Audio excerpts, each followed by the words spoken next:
Hello friends, તમારું સ્વાગત છે મારા કિચનમાં। આજે આપણે બનાવીશું એકદમ ઝટપટ વેટ લૂઝની રેસિપી। તો અહીંયા આપણે દેશી ચણાનો ચાટ બનાવીશું, જે ખાવાથી વેટ પણ લૂઝ થશે અને પેટ પણ ભરાઈ રહેશે અને મન છે તે ક્યારેય ભરાશે નહીં એવો ટેસ્ટી ચાટ બની અને એકદમ ક્વિકલી તૈયાર થાય છે। તો અહીંયા આપણે દેશી ચણા લીધા છે અને ચાટ બનાવવાના 2 કલાક પહેલા પલાળી રાખ્યા હતા અને પછી આપણે પ્રેશર કુકરમાં 3 થી 4 સીટી વગાડી અને સારી રીતના બાફી લીધા છે। હવે અહીંયા ઝીણા કટ કરેલા ટમેટા, કાકડી, ડુંગળી, ગાજર અને લીલી મરચી એડ કરી છે।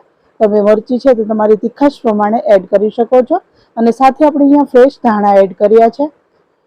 અને હવે આપણે આમાં થોડા સૂકા મસાલા એડ કરીશું। મસાલા તમે જે રીતના ખાતા હોય એ રીતના એડ કરવાના છે। તો અહીંયા હું અડધી ચમચી કરતાં પણ અડધી એ રીતના લાલ મરચું પાવડર, 1 ચમચી ધાણા જીરું પાવડર, સ્વાદ પ્રમાણે મીઠું ઉમેરીશું કેમ કે ચણા બાફવામાં પણ આપણે મીઠું ઉમેરેલું છે અને થોડો ચાટ મસાલો ઉમેરીશું જેથી ચાટ છે તે એકદમ ચટપટો બની અને રેડી થાય।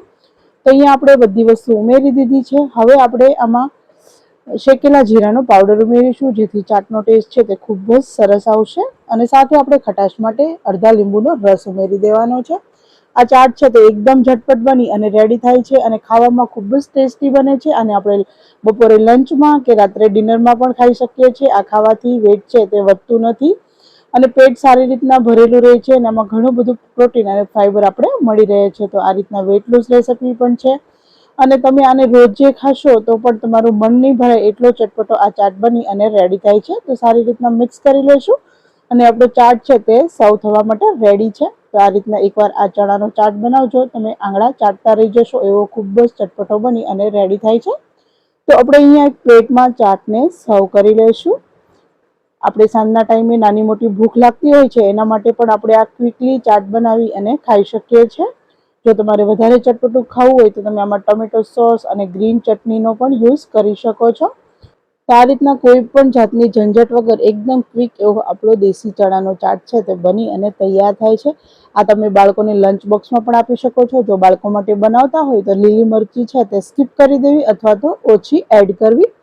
તો અહીંયા આપણે ચાટને સર્વ કરી લીધેલ છે। હવે આપણે ઉપરથી 1 લીંબુની સ્લાઇસ મૂકીશું અને 2 તીખી લીલી મરચી મૂકીશું અને આ ચાટ છે તે ખાવા માટે તૈયાર છે। અને જો તમને ભુજિયા સેવ પસંદ હોય તો તમે ઉપરથી થોડી ભુજિયા સેવથી ચાટને ગાર્નિશ કરી શકો છો।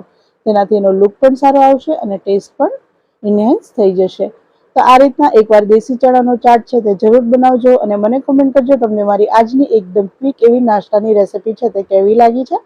ફરી મળીશું આપણે બીજા આવા નવા વિડીયો સાથે। ત્યાં સુધી ચેનલ ઉપર નવા હોય તો ચેનલને સબસ્ક્રાઇબ કરો, વિડીયોને લાઇક કરો અને ફ્રેન્ડ્સમાં શેર કરો।